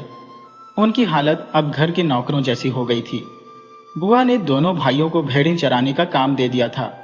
दोनों जुड़वां भाई सुबह सुबह ही भेड़ों को लेकर जंगल निकल जाते। उन्हें पोटली में 4 सूखी रोटियां बांधकर दे दी जाती। जब भूख लगती तो दोनों वही सूखी रोटियां आपस में बांटकर खा लेते। दोनों भाई जैसे तैसे अपनी जिंदगी गुजार रहे थे, पर उनमें से एक भाई धर्मवीर, जो कि थोड़े गुस्से वाले स्वभाव का था, वो अक्सर अपने दूसरे भाई कर्मवीर से कहता, भाई, बुआ हमारे साथ बहुत बुरा कर रही है। इससे अच्छा तो यह है कि हम दोनों कहीं भाग चलें, ताकि इस नरक जैसी जिंदगी से हमें छुटकारा मिल सके। लेकिन कर्मवीर उसे समझा बुझाकर शांत कर देता और कहता, मेरे भाई, तुम थोड़ा धीरज रखो, समय के साथ साथ सब कुछ ठीक हो जाएगा। आज नहीं तो कल हमें अपना हक जरूर मिलेगा। कुछ समय और बीता। अब वे दोनों भाई जवान हो चुके थे। वे दोनों अक्सर एक कुएं के पास बैठकर आपस में बातें किया करते थे। आज भी वे दोनों उसी कुएं पर बैठे हुए थे। तब धर्मवीर ने अपने जुड़वां भाई कर्मवीर से कहा, भाई, अब मुझसे और सहा नहीं जाता। मैं इस नरक जैसे जीवन से आजादी पाना चाहता हूँ। मैं ये नगर छोड़कर जा रहा हूँ। क्या तुम मेरे साथ चलोगे? कर्मवीर नहीं चाहता था कि उसका भाई उसे छोड़कर जाए। उसने धर्मवीर को समझाने की बहुत कोशिश की, लेकिन धर्मवीर मानने को तैयार ही नहीं था। वो पक्का इरादा कर चुका था कि अब वो इस शहर में एक पल भी नहीं रहेगा। जाने से पहले धर्मवीर ने उस कुएं के पास एक छोटा सा पौधा लगाया और कहने लगा, भाई, मैं अपनी किस्मत आजमाने के लिए जा रहा हूं। मेरे पीछे से तुम इस पौधे का ध्यान रखना। समय के साथ साथ ये पौधा बड़ा होता जाएगा, लेकिन याद रखना, जब तक ये पौधा हरा भरा रहे तो समझना कि तुम्हारा भाई बिल्कुल ठीक और सलामत है। पर जब ये पेड़ मुरझाने लगे तो समझ जाना कि तुम्हारे भाई पर कोई बड़ी मुसीबत आ गई है। इतना कहकर धर्मवीर घोड़े पर सवार हुआ और उस नगर को छोड़कर चल दिया। पीछे से उसका भाई कर्मवीर रोता ही रह गया, लेकिन धर्मवीर ने एक बार भी पीछे मुड़कर नहीं देखा। वो तो अपनी किस्मत बनाने के लिए निकल पड़ा था। वो अगले कई दिनों तक सफर करता रहा, घने जंगलों और ऊंचे ऊंचे पहाड़ों से गुजरता रहा, और फिर एक ऐसी जगह पर पहुंचा जहां एक चरवाहा अपनी भेड़ों को चरा रहा था। धर्मवीर ने देखा कि उसकी भेड़ें एक सूखी और बंजर जमीन पर घास ढूंढ रही है, जबकि पास में ही एक हरा भरा मैदान था जहां पर खूब सारी घास उगी हुई थी। धर्मवीर ये देखकर बड़ा हैरान हुआ और उसने चरवाहे से पूछा, अरे भाई चरवाहे, तुम अपनी भेड़ों को इस बंजर जमीन पर क्यों चरा रहे हो? वो सामने हरे भरे मैदान में क्यों नहीं ले जाते जो घास से भरा हुआ है? चरवाहे ने उदास होकर कहा, भाई, वो हरा भरा मैदान असल में भेड़ियों का इलाका है, और उन भेड़ियों के झुंड का सरदार एक बहुत ही खतरनाक भेड़िया है। कोई भी वहां जाने की हिम्मत नहीं करता। जो भी आज तक उस तरफ गया है वो भेड़ियों का शिकार बन गया। चरवाहे की बात सुनकर धर्मवीर बिल्कुल नहीं डरा, क्योंकि वो एक बहादुर बाप का बेटा था। उसने चरवाहे से कहा, तुम मुझे उन भेड़ियों का ठिकाना दिखाओ। चरवाहे ने डरते हुए कहा, अरे भाई, ये बहुत खतरनाक हो सकता है। तुम भला अकेले क्या कर सकोगे? धर्मवीर ने उसे जोर देकर कहा कि वो सिर्फ दूर से ही भेड़ियों का ठिकाना देखना चाहता है। चरवाहा उसे एक पहाड़ी के पीछे ले गया, जहां से भेड़ियों की गुफा साफ देखी जा सकती थी। धर्मवीर ने देखा कि वहां पर सिर्फ एक भेड़िया नहीं, बल्कि भेड़ियों का पूरा झुंड था, और उस हरे भरे मैदान पर बस उन्हीं का राज्य था। धर्मवीर ने चरवाहे से कहा, तुम चिंता मत करो, मेरे पास एक उपाय है जिससे इन भेड़ियों का काम तमाम किया जा सकता है। उसने चरवाहे को बताया कि वो एक बड़ा सा गड्ढा खोदेंगे और उसमें एक मांस का टुकड़ा रखेंगे। गड्ढे के ऊपर एक बड़ा सा जाल लटकाया जाएगा जो एक पेड़ से बंधा होगा। जब भेड़िए मांस की महक सूंघते हुए गड्ढे में गिरेंगे तो ऊपर से जाल गिरा दिया जाएगा, और इस तरह से हम भेड़ियों को फंसा लेंगे और अपनी अपनी तलवारों से उन पर हमला कर देंगे। चरवाहे को धर्मवीर की यह तरकीब बहुत पसंद आई। अगली सुबह वे दोनों काम पर लग गए।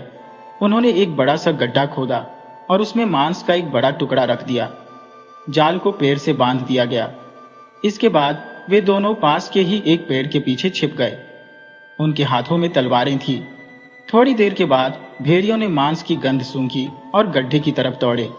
जैसे ही भेड़िए गड्ढे में गिरे, धर्मवीर ने रस्सी खींची और जाल भेड़ियों के ऊपर गिर गया। इसके बाद दोनों ने तेजी से हमला किया और भेड़ियों को खत्म कर दिया।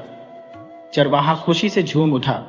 उसने धर्मवीर को गले से लगाया और कहा, सचमुच तुमने मेरी बहुत मदद की है और इस मुसीबत से मुझे छुटकारा दिलवा दिया। तुमने मेरी भेड़ों की जान बचाई। मैं तुम्हें 3 भेड़ें तोहफे में देना चाहता हूं। धर्मवीर ने मुस्कुराते हुए कहा, मुझे तुम्हारा तोहफा मंजूर है, लेकिन अभी तो मैं अपने आगे के सफर पर जा रहा हूं। इन भेड़ों को तुम अपने पास ही रखो। जब मैं वापस लौटूंगा तो तुमसे ये भेड़ें ले लूंगा। चरवाहे ने उसका धन्यवाद किया। इसके बाद धर्मवीर अपने आगे के सफर पर निकल पड़ा। उसके दिल में एक अजीब सी खुशी थी कि उसने किसी की मदद की है।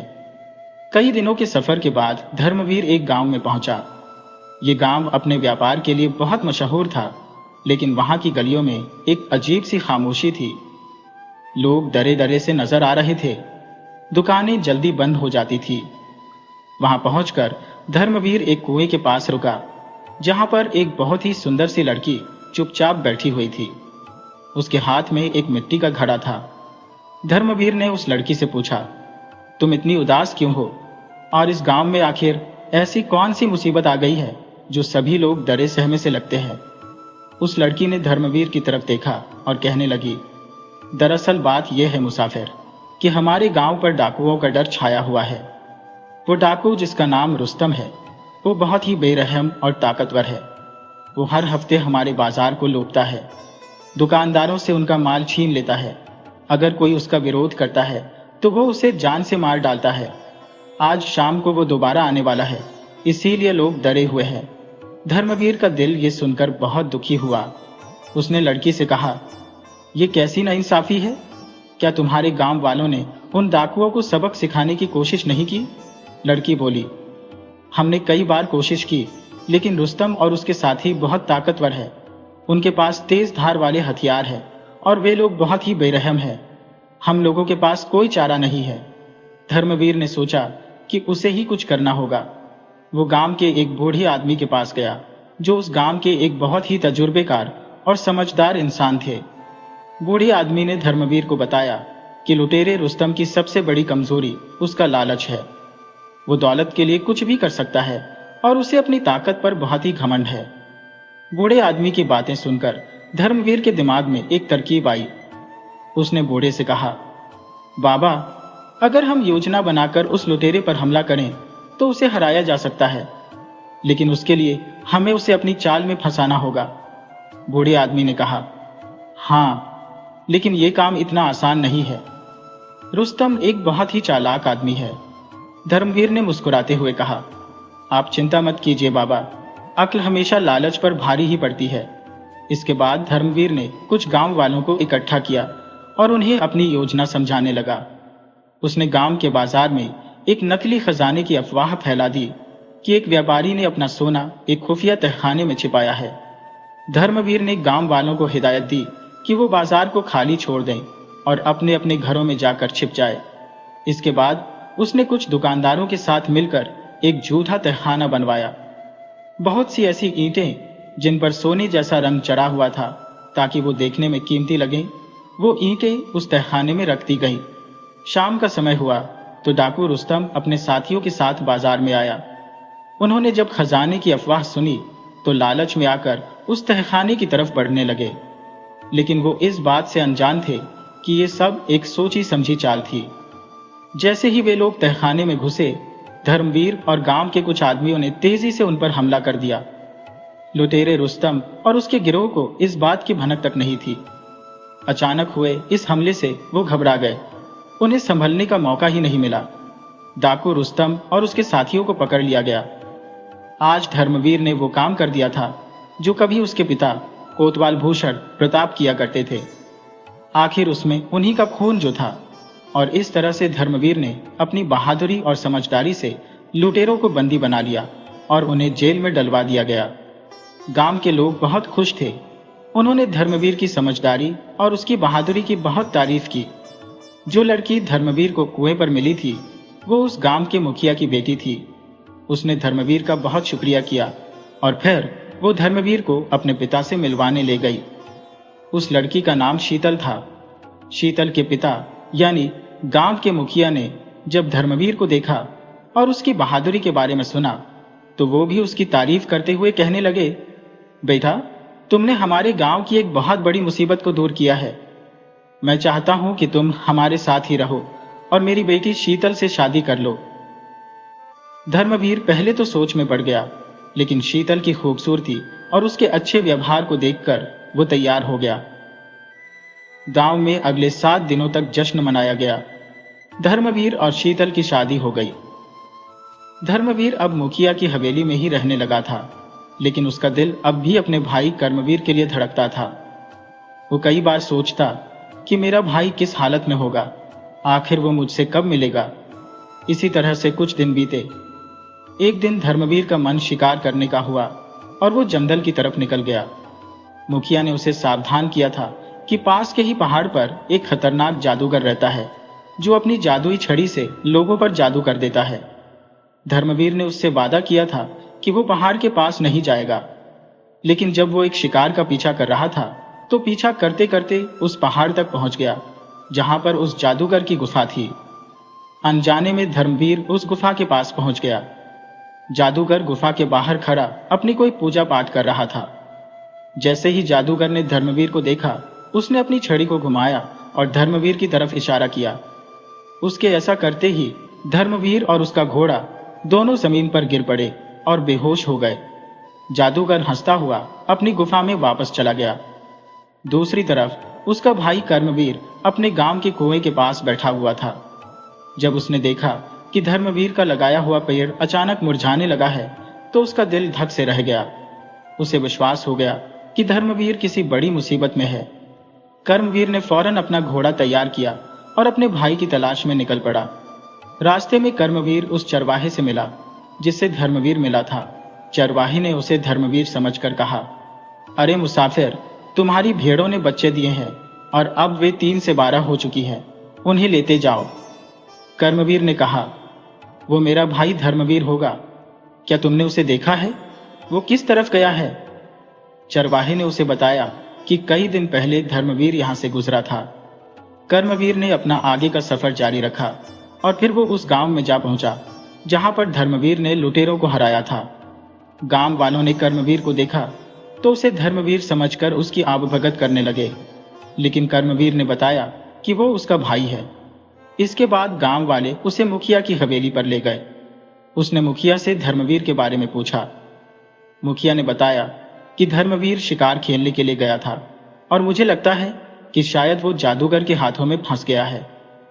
कर्मवीर ने कहा, मैं अपने भाई को बचाऊंगा, चाहे मेरी जान ही क्यों न चली जाए।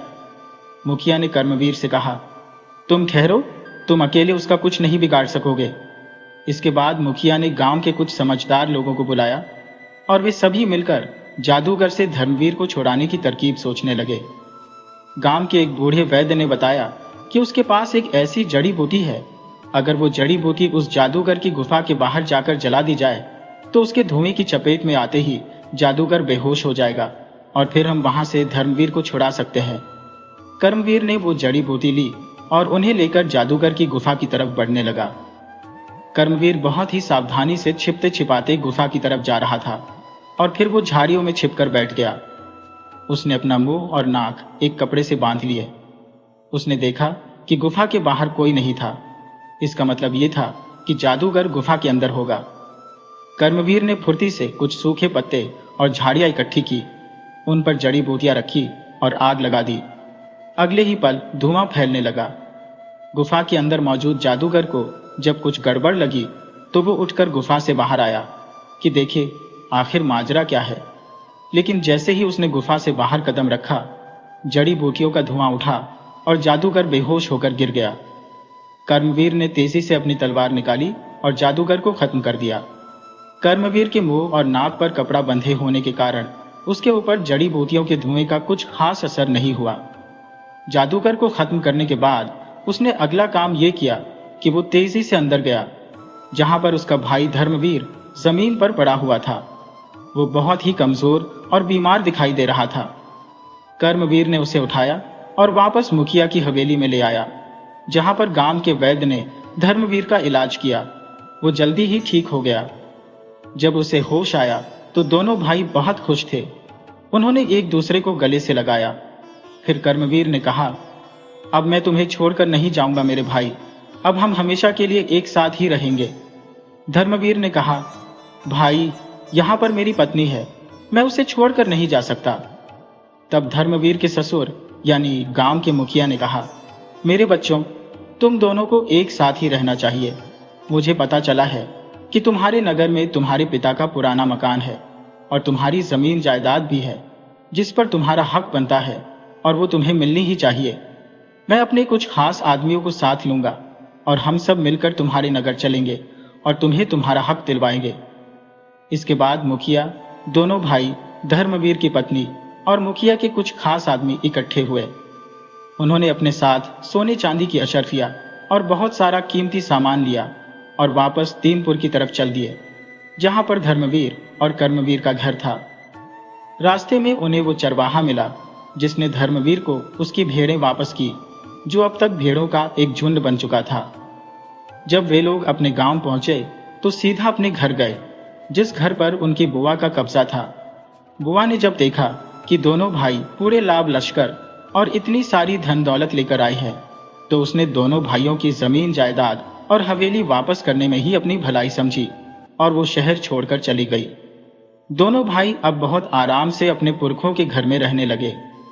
जब वहां के राजा को धर्मवीर की बहादुरी के किस्से पता चले तो उसने धर्मवीर को नगर का कोतवाल बना दिया और अब धर्मवीर अपने पिता की ही तरह कोतवाल बनकर अपने नगर की रक्षा करने लगा, जबकि उसके भाई कर्मवीर ने अपना व्यापार शुरू कर लिया और फिर दोनों भाई खुशी खुशी अपनी जिंदगी बिताने लगे।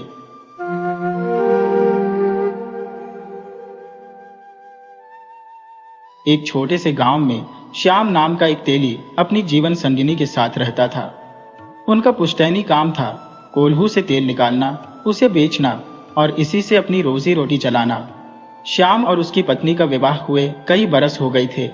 पूरे 8 साल बीत चुके थे, मगर उनकी सोनी गोद में कोई किलकारी नहीं गूंजी थी। श्याम के माता पिता भी अब इस दुनिया में नहीं रहे थे। पति पत्नी दोनों ही भगवान भोलेनाथ के पक्के भक्त थे। वे पूरी लगन और श्रद्धा से भगवान शिव की पूजा अर्चना करते और नियमित रूप से मंदिर जाते थे। जब तेली और उसकी पत्नी मंदिर जाते थे तो गांव के कुछ लोग उन्हें देखकर मुंह बनाते और कई तो ताने भी कसते। इन बातों से तेली की पत्नी का मन छोटा हो जाता और वह उदास हो जाती थी। तब श्याम घर आकर अपनी पत्नी को समझाता, देखो हमारी प्यारी, हमें दूसरों की बातों पर कान नहीं देना चाहिए। लोगों का तो काम ही है दूसरों के जीवन में नुक्स निकालना, कमियां ढूंढना। इसलिए तुम बस भगवान की भक्ति पर ध्यान दो। देखना, एक दिन भगवान तुम्हारी झोली खुशियों से भर देंगे। श्याम अपनी पत्नी को अक्सर यही भी कहता कि जैसे गली में कुत्ते भौंकते रहते हैं, लेकिन हाथी अपनी मस्त चाल चलता रहता है। कुत्तों के भौंकने से उसे कोई फर्क नहीं पड़ता, वैसे ही हमें भी इन बातों से बेफिक्र रहना चाहिए। उसकी पत्नी अब अपने पति की बात मानती, पूजा पाठ करती, घर के सारे काम निपटाती और फिर कोल्हू पर बैठकर तेल निकालती। यह उनकी रोज की दिनचर्या थी। तेल बेचकर जो भी कमाई होती उसी से उनका घर गृहस्थी चलती थी। अब तेली और उसकी पत्नी का यह नियम बन गया था कि वे रोज सुबह मंदिर जाते, भगवान भोलेनाथ को जल चढ़ाते और पूजा करते। तेली की पत्नी सुबह जल्दी उठ जाती, पूरे आंगन में झाड़ू लगाती, नहा धोकर मंदिर जाती, तुलसी को जल देती, सूर्य नारायण को अर्घ्य देती और आटे की लोई बनाकर गाय को खिलाती, क्योंकि वह बहुत ही धार्मिक और सेवाभावी महिला थी। चिड़ियों के लिए भी दाना डालती, उसके बाद ही वह भोजन ग्रहण करती थी। धीरे धीरे समय बीतता गया और भगवान भोलेनाथ की ऐसी कृपा हुई कि तेली की पत्नी गर्भवती हो गई। 9 महीने का समय भी जल्द ही पूरा हुआ और उसके गर्भ से 2 जुड़वा कन्याओं ने जन्म लिया। दोनों बेटियां इतनी सुंदर थी कि तेली और उसकी पत्नी की खुशी का ठिकाना न रहा। तेली की पत्नी के माथे पर लगा बांझपन का कलंक अब मिट चुका था। उनके घर में लक्ष्मी के रूप में 2 प्यारी कन्याएं आई थी। तेली और उसकी पत्नी ने मिलकर अपनी बेटियों का नाम जमुना और कालिंदी रखा। दोनों बहनें इतनी खूबसूरत थी कि अपनी मां के आंचल में वे ऐसे पलने लगी जैसे 2 नन्हे फूल। पिता भी अपनी पुत्रियों को देखकर फूले नहीं समाते थे। दोनों माता पिता बहुत खुश थे और खुशी खुशी जीवन बिता रहे थे, क्योंकि उन्हें ज्यादा की चाह नहीं थी। जो मिलता था उसी में वे संतोष करते थे। मगर समय हमेशा एक जैसा नहीं रहता। समय तो अपनी करवट बदलता ही है। ऐसा ही अचानक एक दिन तेली की पत्नी बीमार पड़ गई। तेली ने कई वैद्यों से उसका इलाज करवाया, पर उसकी पत्नी ने अब चारपाई पकड़ ली थी। किसी भी दवाई से उसे आराम नहीं मिल रहा था। तेली अब बहुत परेशान था, क्योंकि उसकी बेटियां अभी सिर्फ 3 साल की छोटी छोटी बच्चियां थी। तेली पर घर की सारी जिम्मेदारी आ गई थी। उसे दोनों बच्चियों को भी संभालना था और बीमार पत्नी की सेवा भी करनी थी। यह सब देखकर तेली की पत्नी मन ही मन बहुत दुखी होती कि उसके पति को कितना कष्ट उठाना पड़ रहा है। यही गम उसे अंदर ही अंदर खाने लगा और एक दिन तेली की पत्नी का स्वर्गवास हो गया। अब तेली के सामने बड़ी मुश्किल खड़ी हो गई। वो बच्चियों को संभाले या तेल निकाले। अगर वह बच्चियों को साथ लेकर कोल्हू पर बैठकर तेल निकाल भी लेता तो तेल बेचने जाए तो बच्चियों को किसके भरोसे छोड़े। अब गांव के लोग कहने लगे, भाई श्यामू, तू अपना दूसरा विवाह कर ले। श्यामू के मन में भी अब दूसरे विवाह की इच्छा जागने लगी थी, क्योंकि वह भी मन ही मन चाहता था कि उसकी दूसरी शादी हो जाए। श्यामू की उम्र भी ज्यादा नहीं थी, मुश्किल से वह 30 साल का होगा। पहले के जमाने में शादियां जल्दी हो जाती थी, इसलिए अब भी श्यामू जवान ही था। रिश्तेदारों ने भी कहा, श्यामू, तेरा फैसला सही है, उम्र बहुत लंबी होती है, ऐसे समय कैसे कटेगा, लड़कियों को भी मां की जरूरत है। अब तेली ने अपने रिश्तेदारों और परिवार वालों की सलाह मानकर दूसरा विवाह कर लिया। दूसरी पत्नी घर में आ गई, मगर वह जमुना और कालिंदी को पसंद नहीं करती थी। वह छोटी छोटी जमुना और कालिंदी से घर के सारे काम करवाती। तेली को शुरू शुरू में अपनी बेटियों से बहुत प्यार था। उसकी दूसरी पत्नी तेली के सामने दोनों बेटियों से ऐसा प्यार दिखाती जैसे वह उनसे कितना स्नेह करती है। जब तेली तेल बेचने जाता तो उसकी पत्नी जमुना और कालिंदी से सारे काम करवाती। जमुना और कालिंदी अपने छोटे छोटे हाथों से काम करती। अगर कोई काम बिगड़ जाता तो तेली की दूसरी पत्नी यानी उनकी सौतेली मां उनकी खूब पिटाई करती। दोनों बेटियां डरी सहमी रहती। जब उनका पिता प्यार से उनसे पूछता तो वे बस एक ही बात कहती, पिताजी, हमारी मां कहाँ है। तब तेली अपनी बेटियों से कहता, बेटी, यही तुम्हारी मां है। तब छोटी सी जमुना और कालिंदी दोनों बहनें कहती, लेकिन पिताजी, हमारी अपनी मां कहाँ है जो हमें प्यार करती थी। तब तेली कहता, बेटी, तुम्हारी मां भगवान के घर चली गई है, अब वह भगवान के पास है। तब तेली की छोटी छोटी बेटियां कहती, तो फिर हम अपनी मां को कैसे वापस लाएंगे। तब तेली उनका मन रखने के लिए कहता, भगवान की पूजा करो, भगवान तुम्हारी मां वापस लौटा देंगे। अब दोनों बहनों के मन पर अपने पिता की बात बैठ गई थी। वैसे भी माता पिता के संस्कार बच्चों में आते हैं। कालिंदी और जमुना की मां बहुत पूजा पाठ किया करती थी, तो उनके गुण भी उनकी बेटियों में आ गए थे। अब धीरे धीरे समय बीता। कालिंदी और जमुना अब 6 साल की हो गई थी। वे छोटे छोटे कदम भरती हुई मंदिर जाती, छोटा सा लोटा जल का लेती, भोलेनाथ का जलाभिषेक करती और घर आ जाती। यह देखकर उनकी सौतेली मां जल भुनकर रह जाती, लेकिन श्यामू के आगे कुछ नहीं बोलती थी। अब धीरे धीरे उसने अपने पति को अपने काबू में करना सीख लिया था, क्योंकि औरत का त्रिय चरित्र तो कोई जानता ही नहीं है। अब उसने भी यही चाल चली। वह चारपाई पर पड़ी रहती कि मेरी तबीयत खराब है, तो कालिंदी और जमुना दोनों को काम करना पड़ता, क्योंकि यह उनकी मजबूरी थी। अब श्यामू को भी यह डर बैठ गया था कि पहली पत्नी तो चली गई थी, कहीं दूसरी भी न चली जाए। अब जो श्यामू की पत्नी कहती वही श्यामू कहने लगा। धीरे धीरे श्यामू तेली का मन अपनी दोनों बेटियों से हट गया। अब तो घर में सिर्फ उसकी पत्नी का राज्य था, जैसा वह कहती वैसा ही होता। श्यामू आंखों देखी देखकर भी चुप रह जाता। उसका अपनी बेटियों से मोह भंग हो चुका था, क्योंकि उसे तो यह चिंता सताने लगी थी कि अगर पत्नी मर गई तो फिर मेरा जीवन कैसे चलेगा। अब धीरे धीरे समय बीतता गया। कालिंदी और जमुना 12 साल की हो गई थी। जब कालिंदी और जमुना 12 वर्ष की हुई तब तेली की पत्नी कहने लगी, देखो जी, अब हमारी उम्र बढ़ रही है, आप कब तक यह काम करोगे। आप कोल्हू पर बैठकर तेल निकालते हो तो दोनों बेटियों को कहो ये तेल बेचकर आया करेंगी। अब जो उनकी सौतेली मां थी वह दोनों बेटियों को एक घड़े में तेल भरकर उनके सिर पर रख देती और कहती कि दोनों बहनें जाओ और इस तेल को बेच कर आओ और सारे पैसे मुझे दो। अगर जरा सा भी तेल बच गया तो तुम्हारी खाल उधेड़ दूंगी। अब दोनों बहनें तेल बेचने जाती। जो तेल बिक जाता वह तो ठीक था, लेकिन जो बच जाता तो वे क्या करती। किसी को जबरदस्ती तो बेच नहीं सकती थी, इसलिए एक दिन जो तेल बचा तो उन्होंने सोचा क्यों न महादेव के मंदिर चलें और महादेव को तेल लगाए, क्योंकि कितने लोग तो खाली जल का लोटा लाते हैं और महादेव पर ढाल देते हैं। उन्हें तेल तो कोई नहीं लगाता, स्नान कराने के बाद तो तेल भी लगाना चाहिए ना। दोनों बहनें जाती और महादेव के तेल से अच्छे से मालिश करके और भाग आती, क्योंकि बचपना था, वे क्या जानती थी। अब उन्होंने यह नियम ले लिया, जब भी तेल बच जाता महादेव पर चढ़ाकर आ जाती। अब धीरे धीरे समय बीतने लगा। जो पैसे होते माँ को दे देती, जो कम होते तो माँ से मार खानी पड़ती। कई बार उनकी सौतेली माँ उन्हें भोजन भी नहीं देती थी।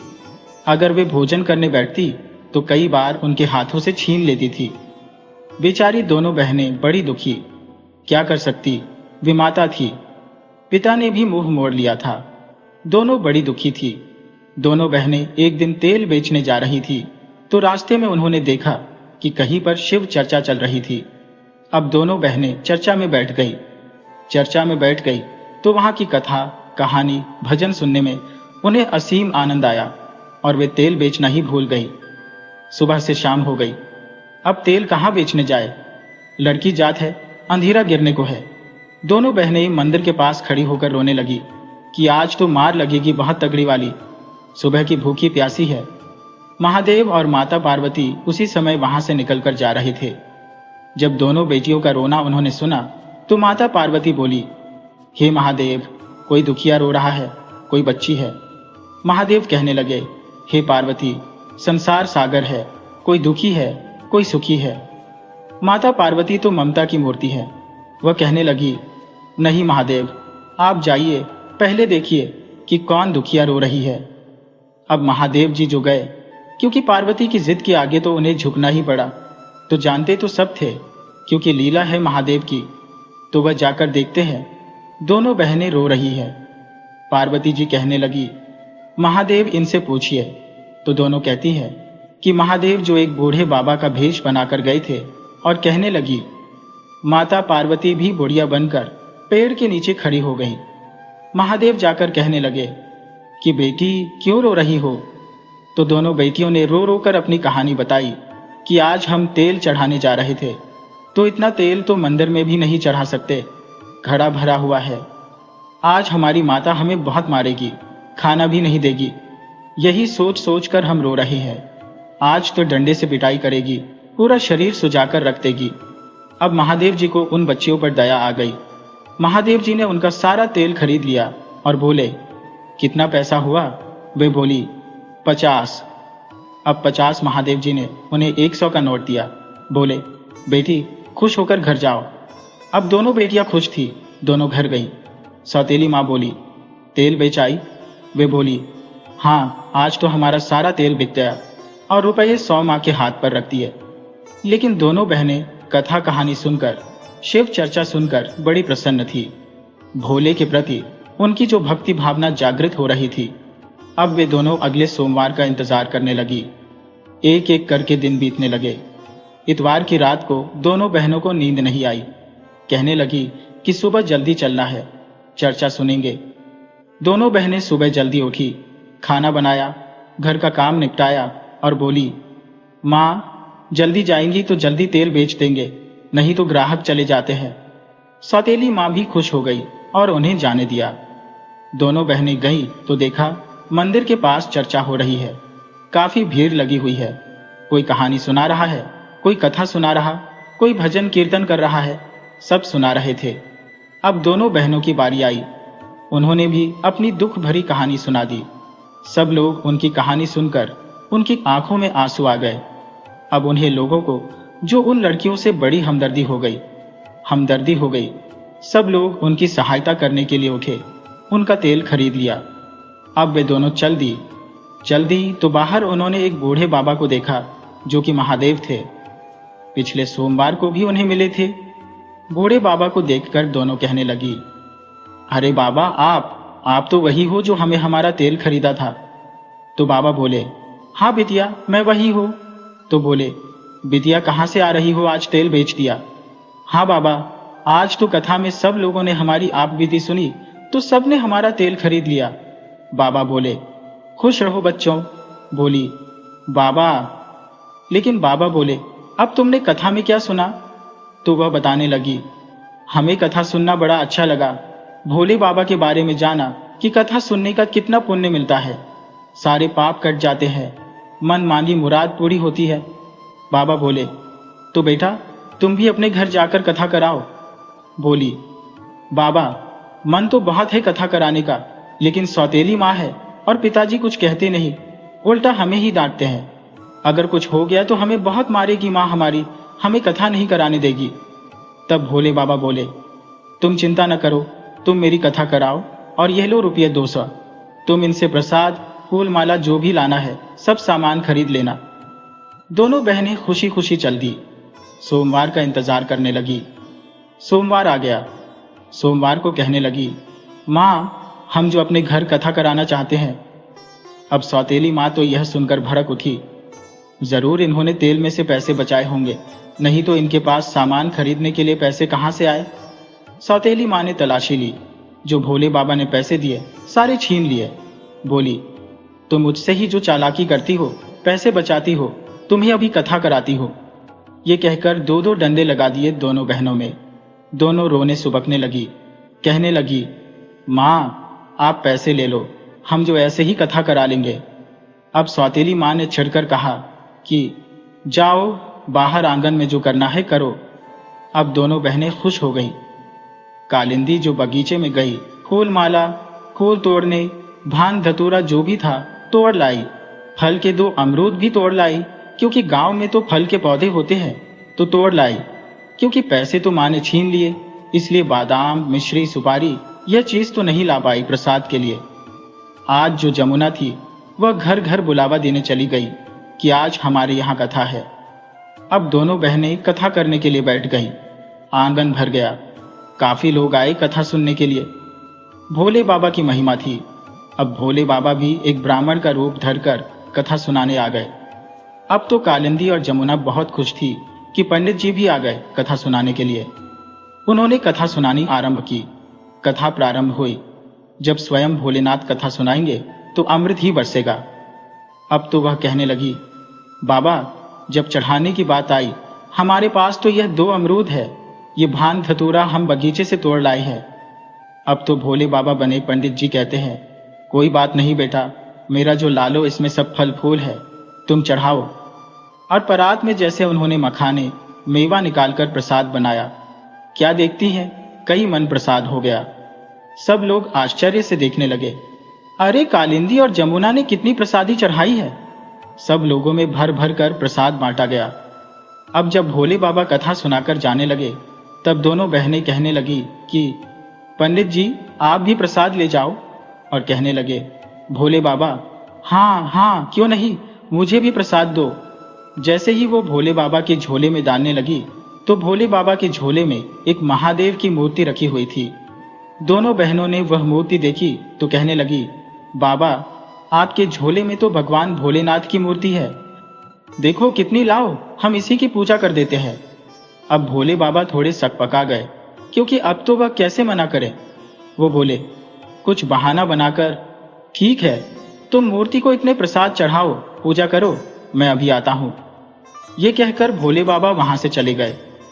अब क्या होता है कि दोनों बहनें जैसे ही भोले बाबा की पूजा करने लगी, फूल, प्रसाद, भान, धतूरा चढ़ाने लगी। लेकिन दोनों इतनी बड़ी तो थी नहीं कि ज्ञान हो जाए। अभी 16-17 साल की अलहड़ लड़कियां थी। अब दोनों ने क्या किया, कहने लगी, ले भोले बाबा, प्रसाद खाओ। अब मूर्ति कहां से प्रसाद खाएगी। दोनों बैठ गईं। जब तक आप प्रसाद नहीं खाओगे, हम भी प्रसाद नहीं खाएंगे। अब तो भोले बाबा को मूर्ति से जो प्रकट होना पड़ा, छोटे से बच्चे बन गए। बच्चे बन गए तो कह रही, तुम तो थोड़ा प्रसाद खाते हो, छोटे बच्चे हो। थोड़ा और बड़े हो गए, थोड़ा और बड़े हो गए। ऐसे करके भोले बाबा 15-16 साल के लड़के बन गए। अब तो दोनों बहनें बड़ी खुश हुई। उन्हें खूब प्रसाद खिलाया। प्रसाद खिलाया तो अब भोले बाबा जो अपने विराट रूप में आ गए, प्रसाद खिलाती गई प्रसन्नता से, और दोनों बहनों को दर्शन दिए और बोले कि वो जमुना से और कालिंदी से कि मैं तुम दोनों की सेवा भावना और तुम्हारे सच्चे हृदय से मैं बहुत प्रसन्न हूँ, जो तुमने सच्चे मन से मुझे पुकारा है। मांगो, क्या मांगना चाहती हो। दोनों बहनें कहने लगी, प्रभु, मांगना क्या है, एक बेटी को क्या चाहिए, एक माँ चाहिए।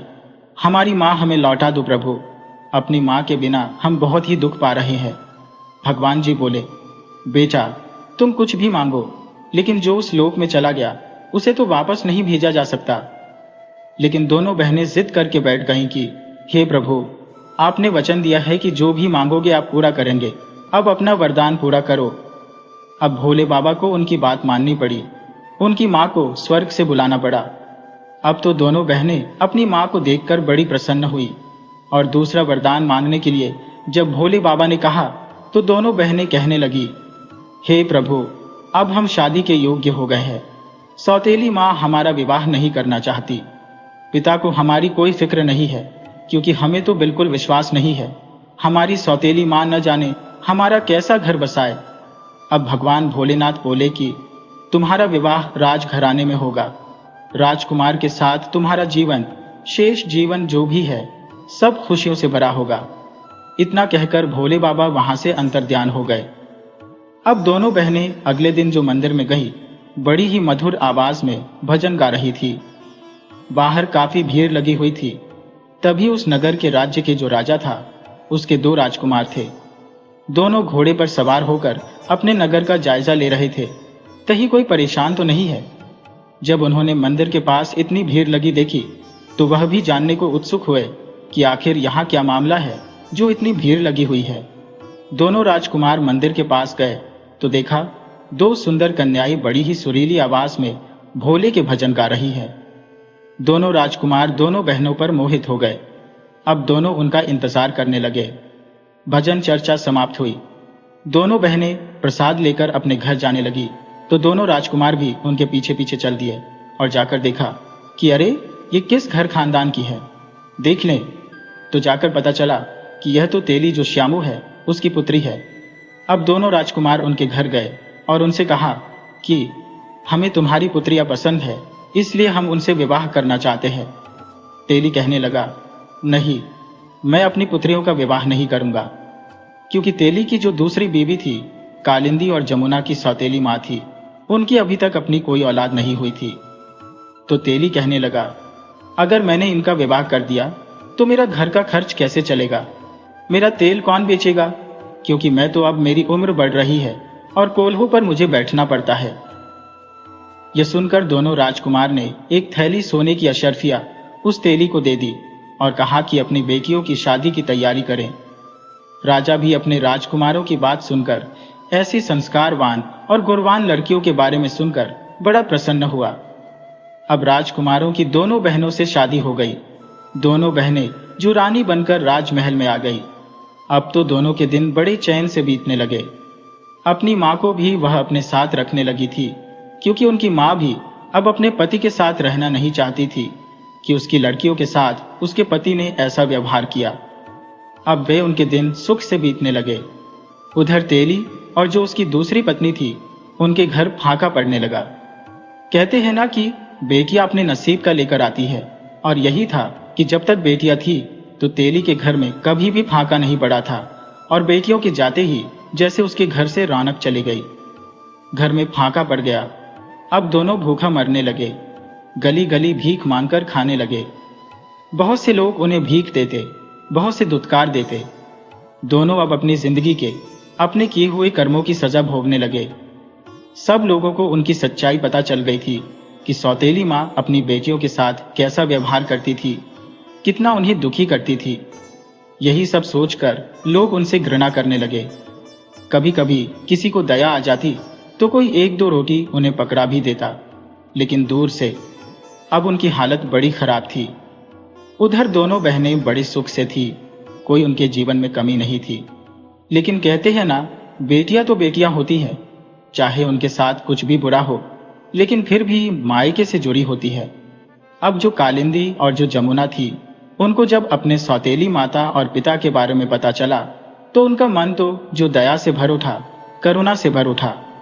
चाहे कुछ भी था तो उनका बाप। चाहे सौतेली माँ थी तो माँ, चाहे उसने उनके साथ कुछ भी बुरा किया। अब दोनों बहनें जब वह भीख मांगते घूम रहे थे, कपड़े फटे हुए थे, बिल्कुल भिखारियों जैसी हालत थी, तो दोनों बहनों ने देखा तो उनकी आंखों में आंसू आ गए अपने पिता की हालत देखकर और सौतेली माँ की। लेकिन कहते हैं ना, सबको अपने कर्मों का फल तो मिलता है। अब वे दोनों बहनें अपने सौतेली माँ को और अपने पिता को अपने राजमहल ले गईं। वहां पर उनकी अच्छे से देखभाल की। राज वैद्य को बुलाकर उनका अच्छे से इलाज कराया। लेकिन कहते हैं, देर सही, लेकिन भगवान के घर देर है, अंधेर नहीं। कर्मों का फल भोगना पड़ेगा। यही हाल जमुना और कालिंदी की मां के साथ हुआ, जो सौतेली मां थी। अब उसके कर्म भोगने का समय आ गया था।